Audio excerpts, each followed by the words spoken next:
चलिए स्टार्ट किया जाए। देखिए पहला क्वेश्चन आपके सामने दिया गया है कि उत्तर प्रदेश में प्रथम वन नीति जो घोषित की गई थी वो कब घोषित की गई थी। बताइएगा, उत्तर प्रदेश में प्रथम वन नीति जो घोषित की गई थी कब घोषित की गई थी। और देखिए वीडियो को पूरा देखिएगा, है ना। याद रखिए इसके थ्योरी भी आपको हम यहाँ पर लास्ट पढ़ा भी देते हैं, IMP पॉइंट आपके होते हैं। तो उत्तर प्रदेश में प्रथम वन नीति जो घोषित की गई वो कब घोषित की गई थी। देखिए जवाब भी आ गया है, यहाँ पर कह रहे हैं 1952। दोस्तों याद रखिए 1952 जिसका भी ऑप्शन आया है यहाँ पर याद रखिए बिल्कुल सही जवाब है। यहाँ पर आपका 1952 आपका आंसर राइट हो जाएगा। अगले क्वेश्चन कराते हैं। क्वेश्चन आपसे अगला पूछा गया है कि राष्ट्रीय वन नीति 1988 के अनुसार देश के कुल कितने क्षेत्रफल पर वनों का विस्तार होना चाहिए। ये बताइएगा कि भैया एक वन नीति आई थी 1988 में, कहा गया था कोई भी ऐसा देश हो, है ना, किसी भी देश के लिए कितने क्षेत्रफल वनों का विस्तार होना चाहिए।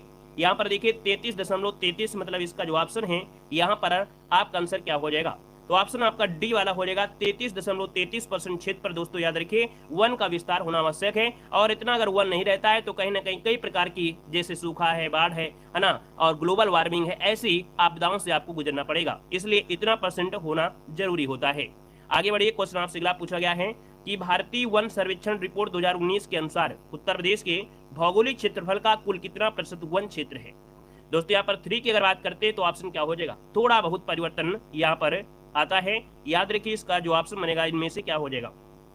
चलिए यहाँ पर जो ऑप्शन है वो आपका राइट हो जाएगा 6.88%। 6.88% है। थोड़ा सा परिवर्तन आपका जरूर मिलेगा, पॉइंट में परिवर्तन आपका हुआ है जो नई रिपोर्ट आपकी आई थी। आगे बढ़िए। क्वेश्चन आपसे अगला पूछा गया है, कह रहा है कि India state of forest report 2019 के अनुसार उत्तर प्रदेश के कुल वन क्षेत्र का जो आरक्षित वन क्षेत्र है वो कितना है। कुल वन दे दिया गया है और कुल वन आरक्षित में से दोस्तों याद रखिए 72.79% आपका है। यहाँ पर दोस्तों आगे बढ़ते क्वेश्चन आपसे दिया गया है कि उत्तर प्रदेश में अति सघन वन जो आपकी है वो कितने % है। उत्तर प्रदेश में अति सघन वन जो आपका है वो कितना है। अति सघन जब आपसे पूछे तो आपको बताना है वन, है ना, कितना। याद रखिएगा 1.01% जो कि ऑप्शन बनेगा आपका ये नंबर है, यहाँ पर राइट हो जाएगा। अगले क्वेश्चन को आते हैं। क्वेश्चन दिया गया है कि India state of forest report 2017 की तुलना में 2019 की रिपोर्ट के अनुसार उत्तर प्रदेश में वन आवरण में कितनी वृद्धि हुई थी। दोस्तों यहाँ पर देख सकते हैं 6 नंबर में, और 6 की अगर बात करते हैं तो वृद्धि जो आपकी हुई थी वो 126.65 वर्ग किलोमीटर ये आपकी वृद्धि हुई थी। और इसी प्रकार से थोड़ा परिवर्तन आपको नई रिपोर्ट में भी आपको देखने को मिला है। यहाँ पर देखिए अगला क्वेश्चन दिया गया है, कह रहा है सर्वाधिक वन क्षेत्रफल प्रतिशत वाले जिलों का घटते क्रम में सही विकल्प आपको बताना है। तो चलिए दोस्तों बताना है कि सर्वाधिक वन क्षेत्रफल प्रतिशत वाले जिलों का घटते क्रम में सही जवाब क्या हो जाएगा। 7 को ऑप्शन देना है आप सभी को। चलिए 7 का ऑप्शन क्या हो जाएगा। देखिए 7 का ऑप्शन बनेगा यहाँ पर घटते क्रम में है तो आप कहेंगे सर यहाँ पर सोनभद्र है, फिर चंदौली है, फिर पीलीभीत है, फिर यहाँ पर आपका मिर्जापुर है। तो ये क्या है, सर्वाधिक वन क्षेत्रफल है वो भी प्रतिशत के हिसाब से और वो भी घटते क्रम में है। तो सबसे ज्यादा सोनभद्र, फिर चंदौली, पीलीभीत, फिर आपका यहाँ पर मिर्जापुर ऑप्शन राइट हो जाएगा। अगले क्वेश्चन को आते हैं। क्वेश्चन आपसे दिया गया है कि प्रदेश का न्यूनतम वनावरण वाला जिला कौन सा है। चलिए जवाब देना है, प्रदेश का न्यूनतम वनावरण वाला जो जिला है इनमें से कौन बनेगा। चलिए आवाज वगैरह क्लियर आ रही है कि नहीं आ रही भाई, आ रही है आवाज। चलिए तो देखिए प्रदेश का न्यूनतम वनावरण आप सभी लोग बताइए। मथुरा दे रहे हैं आप सभी का मथुरा जवाब आ रहा है। दोस्तों याद रखिए न्यूनतम वनावरण पूछा गया है, वन पूछा गया है, ठीक है, वन पूछा है ना कि यहाँ पर बारिश पूछा गया है। तो आप कहेंगे जब वनावरण पूछा गया है तो ये है आपका भदोही। क्या है, भदोही। तो प्रदेश का न्यूनतम वनावरण जो आपका है वो आपकी भदोही में आपका है। ऑप्शन बनेगा यहाँ पर आपका बी नंबर बनेगा। अगला क्वेश्चन दिया गया है, प्रदेश का अधिकतम वनावरण वाला जिला कौन सा है। अब देखो यहाँ पर आपसे पूछा है अधिकतम वनावरण वाला जिला पूछ लिया गया है। मिर्जापुर, पीलीभीत, चित्रकूट या सोनभद्र, कौन सा ऑप्शन हो जाएगा। तो सबसे अधिकतम वन आवरण जो आपका है सोनभद्र में है। कहां पर है आपकी, सोनभद्र है। तो ऑप्शन राइट हो जाएगा, यहाँ पर आपका डी नंबर बन जाएगा, डी नंबर। अगला क्वेश्चन दिया गया है कि उत्तर प्रदेश में सबसे अधिक अति सघन, क्या दिया है, उत्तर प्रदेश में सबसे अधिक अति सघन वन क्षेत्र आप पूछ लिया है। तो जब अति सघन आपसे पूछ लेता है तब आपको जवाब देना है क्या, यहाँ पर देना है लखीमपुर खीरी, जो ऑप्शन डी है। अति सघन वन क्षेत्र जो सबसे अधिक है वो लखीमपुर खीरी में है। ऑप्शन राइट हो जाएगा आपका डी नंबर। अगले क्वेश्चन को आते हैं। क्वेश्चन दिया गया है कि उत्तर प्रदेश में सर्वाधिक मध्यम वन एवं खुला वन क्षेत्र कहाँ है। मतलब सर्वाधिक मध्यम वन और खुला वन जो आपको है ये कहां पर मिलेंगे। क्वेश्चन नंबर 11 ऑप्शन को लॉक कीजिएगा। 11 की बात करते हैं तो दोस्तों याद रखिए ये आपके कहां पर पड़ेंगे, ऑप्शन डी हो जाएगा सोनभद्र। याद रखिए यहाँ पर सर्वाधिक वन भी आपका है और खुला वन भी आपको मिलेंगे, है ना। तो यहाँ पर जो ऑप्शन आपका है वो डी नंबर राइट हो जाएगा दोस्तों, याद रखिएगा। अगला क्वेश्चन यहाँ पर दिया है कि India state of forest report 2019 के अनुसार उत्तर प्रदेश से वन आवरण व वृक्षावरण, है ना, दोनों को मिलाकर आपसे पूछा गया है। थोड़ा थोड़ा पॉइंट परिवर्तन हुआ है, याद रखिए। यहाँ पर जो आंसर आएगा वो डी हो जाएगा, 9.20% आपका होगा। लेकिन जो नई रिपोर्ट आई है उसमें थोड़ा सा परिवर्तन है, लेकिन लगभग यही के एवरेज में आपका है, ठीक है ना। नई रिपोर्ट जो आपकी है उसको भी अलग से आपको पढ़ा दिया जाएगा। देखिए क्वेश्चन नंबर आपका दिया गया है 13। क्या दिया है? उत्तर प्रदेश में न्यूनतम वन क्षेत्र प्रतिशत वाले जिलों का बढ़ते क्रम में सही विकल्प बताना है।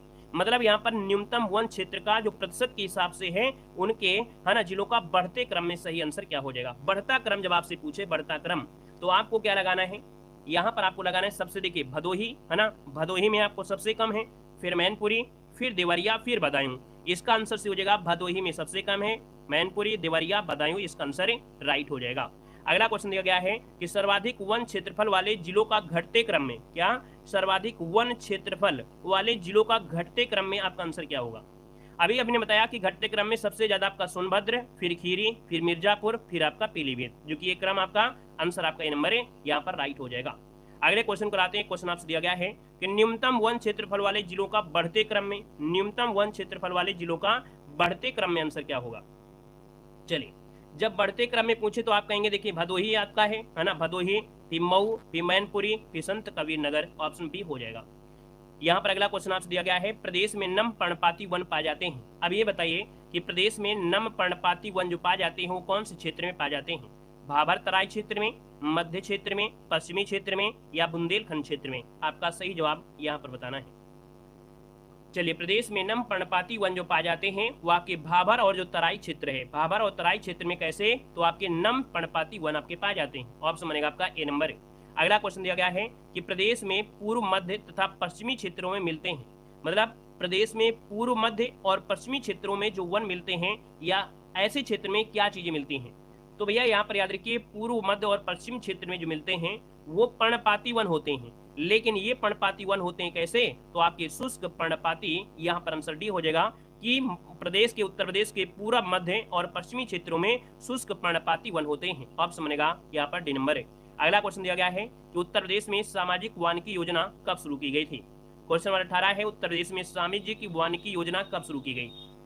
चलिए, क्वेश्चन नंबर 18 दिया गया और 18 की अगर बात करते हैं तो ऑप्शन क्या बनेगा। तो देखिए, सामाजिक वानिकी योजना है आपको ऑप्शन सी आपकी 1979 में। कब की गई थी? 1979। इसका जो ऑप्शन है यहाँ पर राइट हो जाएगा। अभी देखना बेहतर से बेहतर आपके क्वेश्चन यहाँ पर मिलेंगे।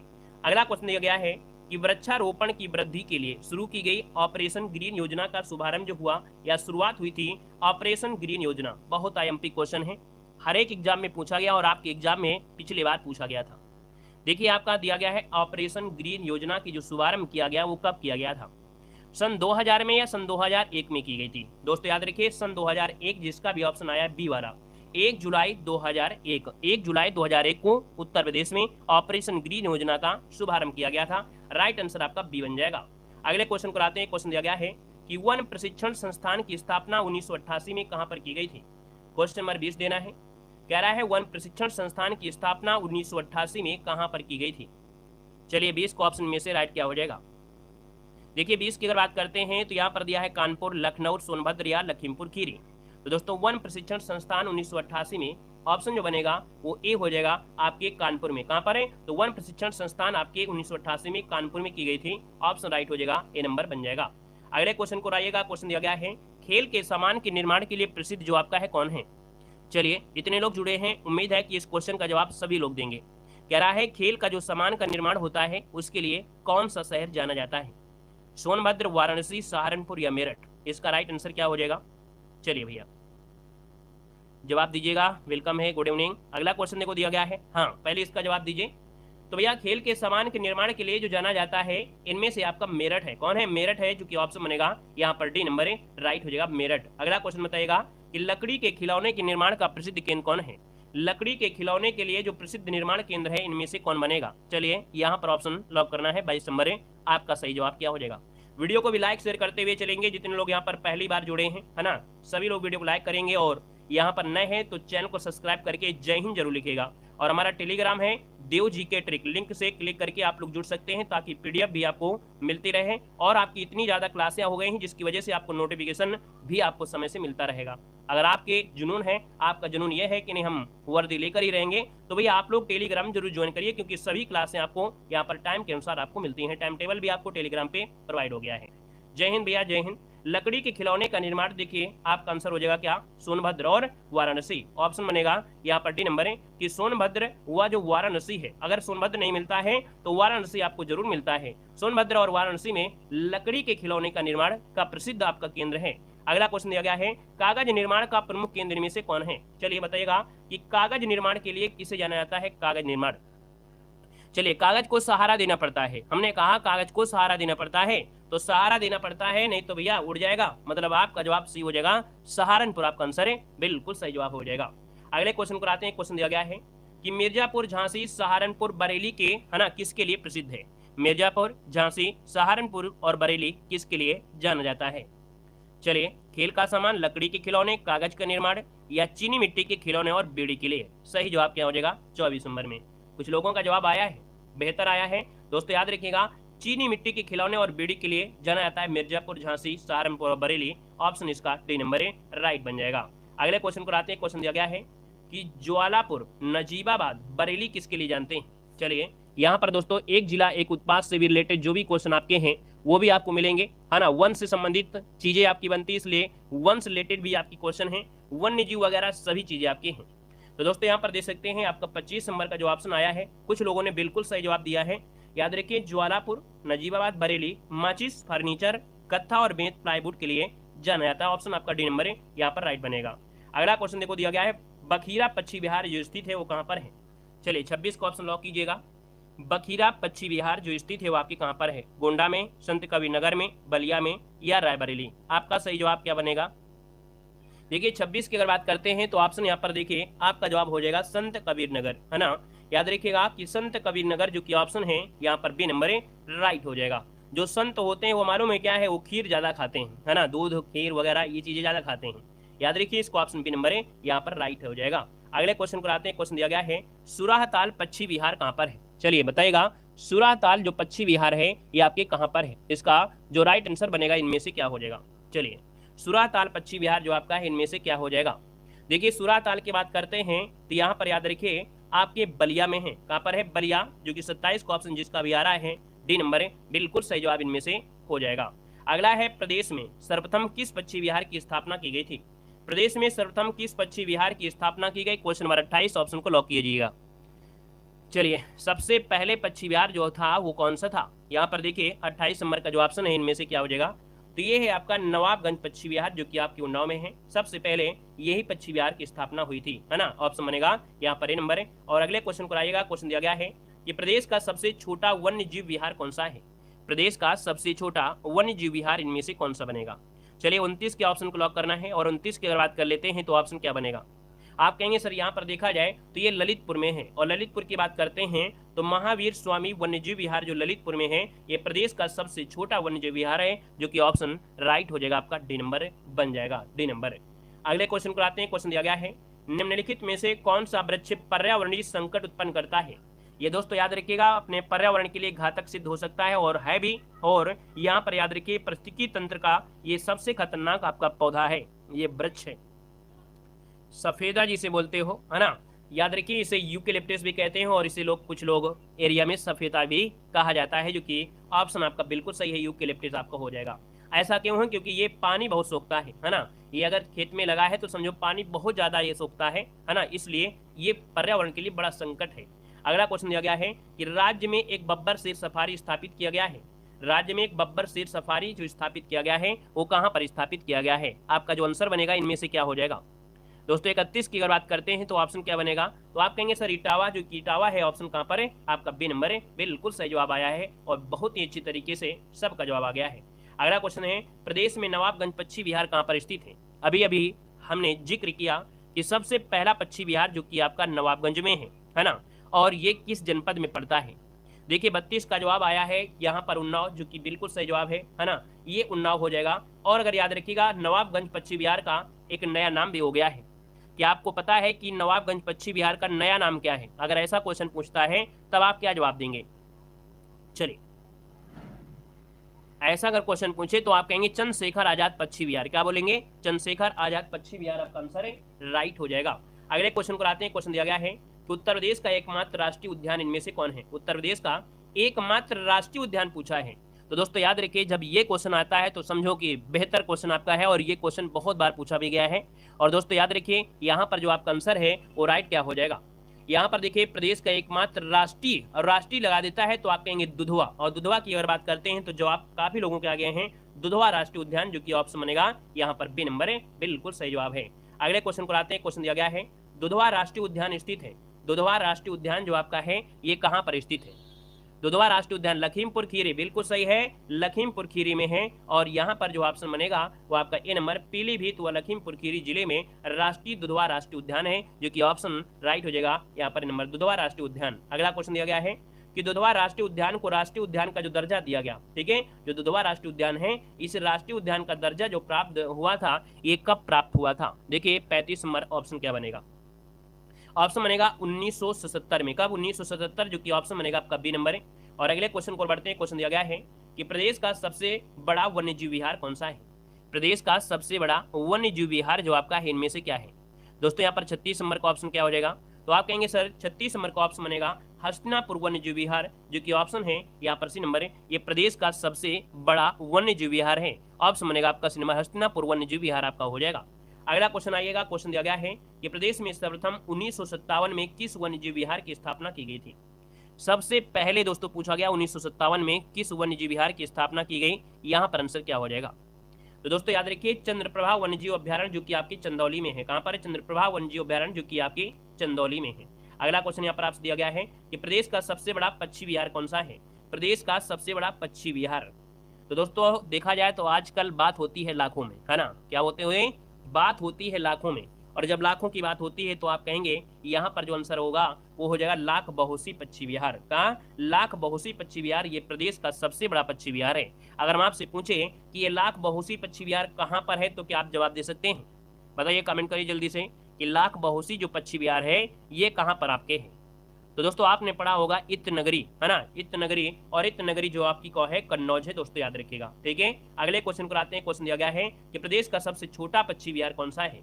प्रदेश का सबसे छोटा पक्षी विहार इनमें से कौन बनेगा? चलिए, वेरी गुड, बताइएगा प्रदेश का सबसे छोटा पक्षी विहार इनमें से कौन बनेगा? 39 नंबर। दोस्तों ये है आपका जवाब, इनमें से क्या हो जाएगा? याद रखिए, ये है आपका पटना पक्षी विहार, ठीक है। पटना पक्षी विहार ये प्रदेश का सबसे छोटा पक्षी विहार है। दोस्तों याद रखिएगा, ये आपके पटना में नहीं है, आपके यूपी में ही है। ऑप्शन बनेगा आपका ये नंबर है। और अगला क्वेश्चन देखो दिया गया है, सुहेलवा वन्यजीव विहार स्थित है।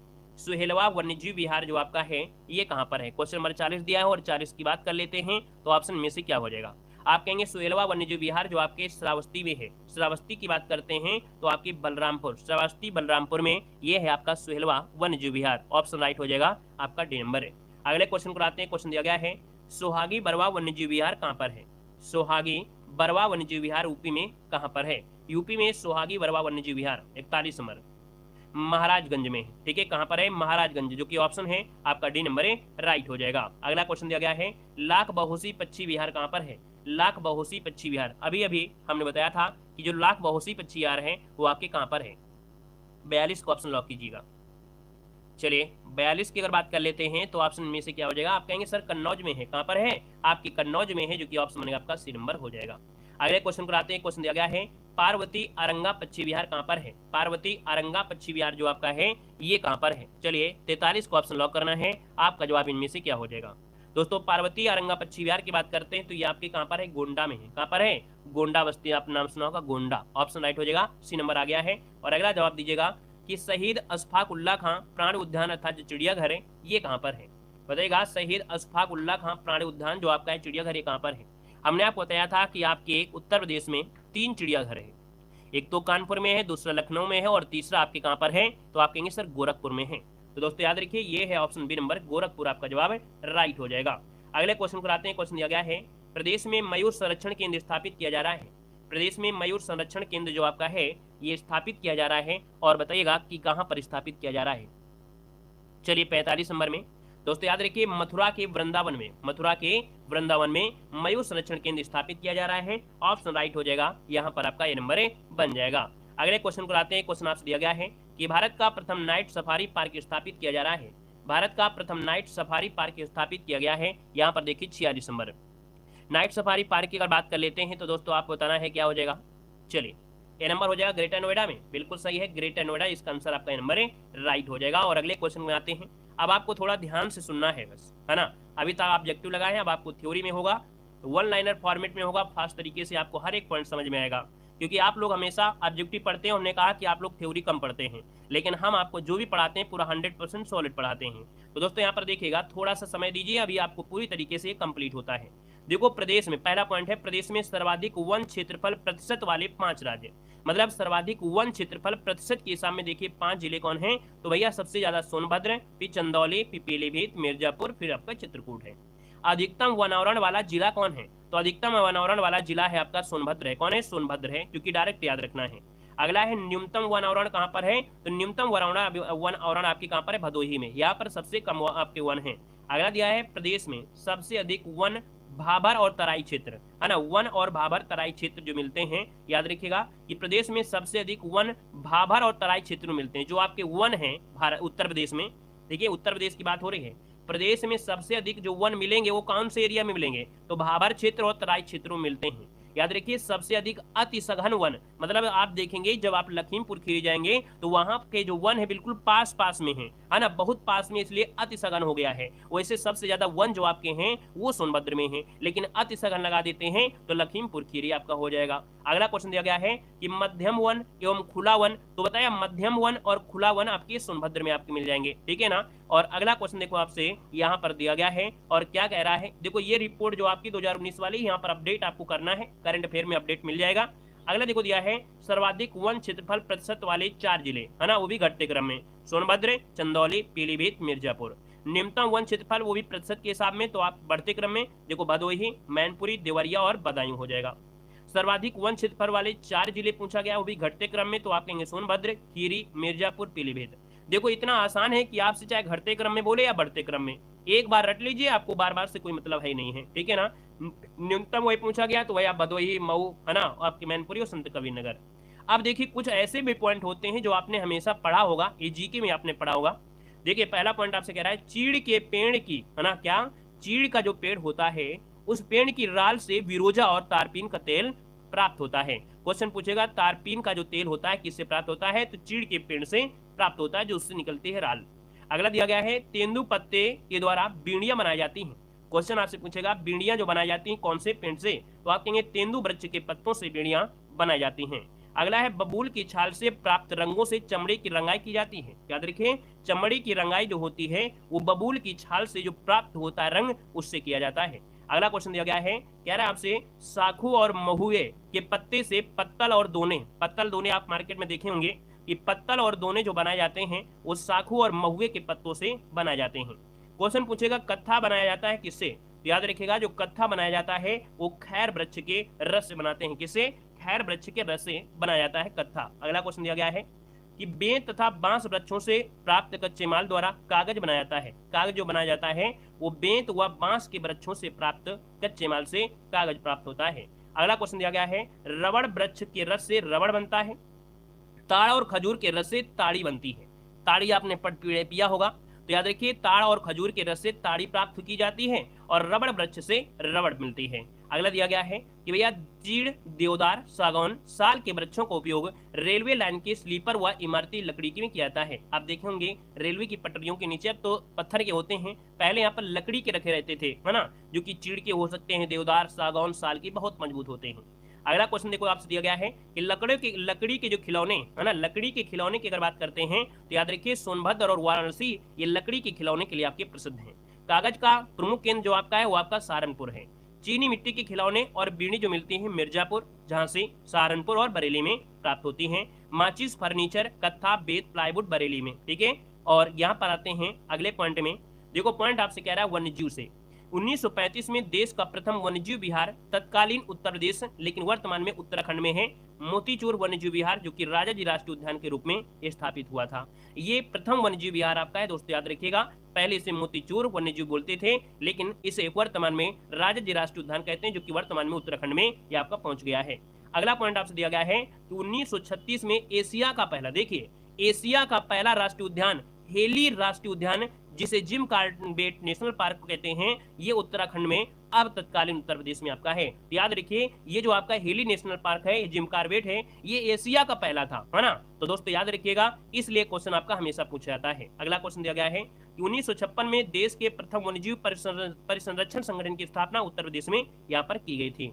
अगला पॉइंट आपसे यहाँ पर देखो दिया गया है कि भारतीय वन्यजीव बोर्ड देश में वन्य जीवों के संरक्षण की सर्वोच्च संस्था है। क्वेश्चन पूछेगा कि वन्य जीवों के संरक्षण की सर्वोच्च संस्था जो आपकी है वो भारतीय वन्यजीव बोर्ड है, और इस बोर्ड का जो अध्यक्ष होता है वो प्रधानमंत्री होता है। क्लियर है। अगला पॉइंट आपसे क्या कह रहा है कि भैया क्या हुआ कि एक संशोधन हुआ था जो कि बहुत आईएमपी है, बहुत पूछा जाता है कि 42वां संशोधन 1976 द्वारा वन तथा वन्य प्राणी विषय को समवर्ती सूची में शामिल किया गया।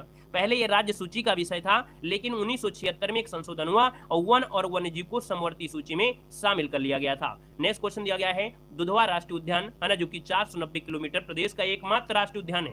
प्रदेश का एकमात्र राष्ट्रीय उद्यान दुधवा राष्ट्रीय उद्यान है। यह पीलीभीत, लखीमपुर खीरी जिलों में विस्तृत है। इसकी स्थापना 1968 में दुधवा पशु विहार के रूप में हुई थी, किंतु 1977 में इस राष्ट्रीय उद्यान का दर्जा 1970 में प्रदान हुआ था। यहाँ पर दोस्तों अगले पॉइंट में आते हैं वन्य जीव विहार और पक्षी विहार से। देखिए 1957 में प्रदेश का प्रथम वन्यजीव विहार की स्थापना हुई थी चंदौली में। क्वेश्चन पूछेगा कि प्रदेश का प्रथम वन्यजीव विहार की स्थापना कहाँ हुई थी? चंदौली में। नाम क्या है? चंद्रप्रभा वन्यजीव विहार आपकी है। राज्य का सबसे बड़ा वन्यजीव विहार पूछे क्या? राज्य का सबसे बड़ा वन्यजीव विहार पूछे तो आप कहेंगे हस्तिनापुर वन्यजीव विहार है, ठीक है ना। और अगला है राज्य का सबसे छोटा वन्यजीव विहार कौन है? तो आप कहेंगे सर जी महावीर स्वामी वन्यजीव विहार, जो कि आपके ललितपुर में है, ठीक है ना। तो ये भी आपका सबसे बड़ा पूछे हस्तिनापुर और सबसे छोटा पूछे तो आपको महावीर स्वामी बताना है। अगले पॉइंट में आते हैं। क्वेश्चन दिया गया है कि देश का प्रथम पक्षी विहार। दोस्तों याद रखिए देश का, ये क्वेश्चन बहुत पूछा जाता है। क्यों? क्योंकि ये देश का प्रथम पक्षी विहार था चंद्रशेखर आजाद पक्षी विहार, जो कि नवाबगंज पक्षी विहार के नाम से जानते हैं, जो उन्नाव जिले में है। प्रदेश का सबसे बड़ा पक्षी विहार कौन सा है? तो प्रदेश का सबसे बड़ा पक्षी विहार है लाख बहोसी। और लाख बहोसी कहां पर है? तो आप कहेंगे सर ये कन्नौज में है। कहां पर है? कन्नौज में है। अगला दिया गया है प्रदेश का सबसे छोटा पक्षी विहार कहां पर है? तो आपका पटना पक्षी विहार। कौन है? पटना पक्षी विहार है। अगले पॉइंट में आते हैं प्रदेश के वन्यजीव विहार। अब आपको देखो डायरेक्ट यहाँ पर पढ़ लेना है, कोई दिक्कत आपका नहीं है। यहाँ पर दोस्तों दे सकते हैं कि वन्यजीव विहार, है ना, किसके बारे में? वन्यजीव विहार। तो देखो चंद्रप्रभा वन्यजीव विहार कहाँ पर है? डायरेक्ट क्वेश्चन पूछेगा चंद्रप्रभा वन्यजीव विहार कहाँ पर है? आप कहेंगे सर ये चंदौली में है, ठीक है ना, जो कि आपकी 1957 में बनाया गया था, ठीक है ना। और अगला पॉइंट आपसे कह रहा है कि किशनपुर वन्यजीव विहार। किशनपुर वन्यजीव विहार कहाँ पर है? तो आपके लखीमपुर खीरी में है। कतरनिया घाट वन्यजीव विहार आपके कहाँ पर है? आपके बहराइच में है। रानीपुर वन्यजीव विहार आपके कहां पर है? तो आपके चित्रकूट में है। रानीपुर वन्यजीव विहार आपके चित्रकूट में है। अगला पॉइंट यहाँ पर आपसे देखो क्या कह रहा है, इसको समझेंगे। यहाँ पर दिया है महावीर स्वामी वन्यजीव विहार, और महावीर स्वामी वन्यजीव विहार अभी अभी आया भी था, तो आपके कहां पर है? आपके ललितपुर में है। चंबल वन्यजीव विहार आपके आगरा, इटावा, मैनपुर जो आपका औरैया है, यहाँ तक इसका विस्तार है दोस्तों, याद रखिएगा, ठीक है ना। और अगला क्वेश्चन यहाँ पर दिया गया है, यहाँ पर दिया गया है कैमूर वन्यजीव विहार। कैमूर वन्यजीव विहार जो आपका है ये कहाँ पर है? सोनभद्र, मिर्जापुर में है। हस्तिनापुर वन्यजीव विहार मेरठ, मुजफ्फरपुर, बिजनौर, हापुड़, है ना, अमरोहा, यहाँ तक इसका फैला है। यहाँ पर सुहागी बरवा कहाँ पर है? महाराजगंज में, जो कि अभी मिला था। सुहेलवा वन्यजीव विहार आपके श्रावस्ती बलरामपुर में है। पीलीभीत आपके पीलीभीत में है ना।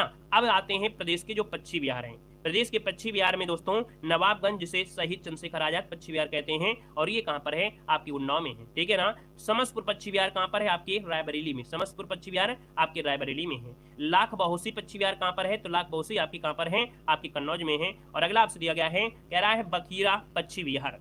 बखीरा हमने बताया था, बखीरा पक्षी विहार बहुत पूछा जाता है, ये संत कबीर नगर में है। सांडी पक्षी विहार कहाँ पर है? तो आपके हरदोई में। सांडी पक्षी विहार हरदोई में। समान पक्षी विहार कहाँ पर है? आपके मैनपुरी में समान पक्षी विहार है। पटना पक्षी विहार कहाँ पर है? एटा में। अभी क्वेश्चन बार बार मिल रहा था, सबसे छोटा पक्षी विहार आप कहेंगे पटना पक्षी विहार, जो कि आपके एटा में है। पार्वती अरंगा पक्षी विहार कहाँ पर है? आपके गोंडा में है। अगला देखो दिया गया है ओखला पक्षी विहार। दोस्तों याद रखिए ओखला पक्षी विहार आपके गौतम बुद्ध नगर हो जाएगा। विजय सागर पक्षी विहार कहाँ पर है? आपके महोबा में। कहाँ पर है? महोबा में है। सूर सरोवर पक्षी विहार कहाँ पर है आपके? ये क्वेश्चन बार बार यूपीपीबी में पूछा गया है, याद रखिए आपके आगरा हो जाएगा। और सुराहताल जिसे जयप्रकाश नारायण पक्षी विहार के नाम से जानते हैं, और ये आपके बलिया में है, जो कि बहुत बार पूछा गया। सुराहताल जिसका वर्तमान नाम क्या है? जयप्रकाश नारायण पक्षी विहार है। अगला है भीमराव अंबेडकर पक्षी विहार। भीमराव अंबेडकर पक्षी विहार आपके प्रतापगढ़ में है। दोस्तों याद रखिएगा, शेखा पक्षी विहार जिसे जो कि एक राष्ट्रीय पक्षी विहार है, ये आपके अलीगढ़ में है। ठीक है ना। अब यहाँ पर मैप में देखना है, आप मैप में भी देख सकते हैं कि भैया देखिए, हस्तिनापुर वन्यजीव अभ्यारण्य ये मेरठ के आसपास है। ओखला वन्यजीव अभ्यारण्य है, पीलीभीत आपकी पीलीभीत में है। किशनपुर वन्यजीव विहार, दुधवा राष्ट्रीय उद्यान, ये मैप में आप लोग पढ़ सकते हैं। इसको पीडीएफ आपको टेलीग्राम में मिलेगी। 2-4 पॉइंट और भी आपको है, देखिए जैसे राष्ट्रीय चंबल अभ्यारण्य, जो राष्ट्रीय चंबल अभ्यारण्य है, ये हाथियों के लिए पुनर्वास हेतु रेस्क्यू सेंटर स्थापित किया जा रहा है। क्वेश्चन पूछेगा कि हाथियों के लिए जो पुनर्वास हेतु रेस्क्यू सेंटर स्थापित किया जा रहा है, कहां पर है? तो राष्ट्रीय चंबल अभ्यारण्य में स्थापित किया जा रहा है। देश का पहला डॉल्फिन सूचना केंद्र कहां पर बनाया गया है? तो दोस्तों याद रखिए, देश का पहला डॉल्फिन सूचना केंद्र चंबल नदी क्षेत्र में स्थापित किया गया है। देश का सबसे बड़ा घड़ियाल अभ्यारण्य कहां पर है? तो आपकी चंबल नदी पर ही आपका है। अगला है भालू के पुनर्वास के लिए, भालू के पुनर्वास के लिए रेस्क्यू सेंटर मथुरा में स्थापित किया गया है, पर मथुरा में। अगला है प्रदेश में सर्वाधिक पक्षियों की प्रजातियां राष्ट्रीय चंबल अभ्यारण्य क्षेत्र में मिलती हैं। देख सकते हैं चंबल अभ्यारण्य बहुत ही आईएमपी है। अगला है कि 2014 में प्रदेश में इको टूरिज्म पॉलिसी घोषित की गई थी। याद रखिए, eco tourism policy Uttar Pradesh में आपके 2014 में घोषित की गई थी। अगला क्वेश्चन दिया गया है कि दुधवा टाइगर रिजर्व प्रदेश का पर्यटन सुविधा युक्त टाइगर रिजर्व है। याद रखिए, जो दुधवा टाइगर रिजर्व है, ये सुविधा युक्त है, पर्यटन के लिए है। चिंकारा प्रदेश में बिंद के जंगलों में पाए जाते हैं। क्वेश्चन पूछेगा कि चिंकारा जो पाए जाते हैं कहां पर है? तो आपके बिंद के जंगलों में पाए जाते हैं। जो गैंडा पाए जाते हैं वो कहां पर? तो आपके तराई क्षेत्र में आपके गैंडा पाए जाते हैं। लखनऊ इटावा वन्यजीव प्रशिक्षण केंद्र की स्थापना की जा रही है। ठीक है ना। अगला है कि प्रदेश में प्रति दिसंबर माह के प्रथम सप्ताह में वर्ल्ड फेस्टिवल का आयोजन किया जाता है। कब? तो प्रदेश में प्रति वर्ष दिसंबर माह के प्रथम सप्ताह में वर्ल्ड बर्ड मतलब चिड़िया, जो चिड़िया है उनके लिए आयोजन होता है ना, बर्ड फेस्टिवल का आयोजन होता है। प्रति वर्ष 1 से 7 अक्टूबर के मध्य वन्य जीव है ना, वन्य प्राणी सुरक्षा सप्ताह 1 से 7 अक्टूबर को मनाया जाता है। ठीक है, धन्यवाद सभी को। जय हिंद, वंदे मातरम।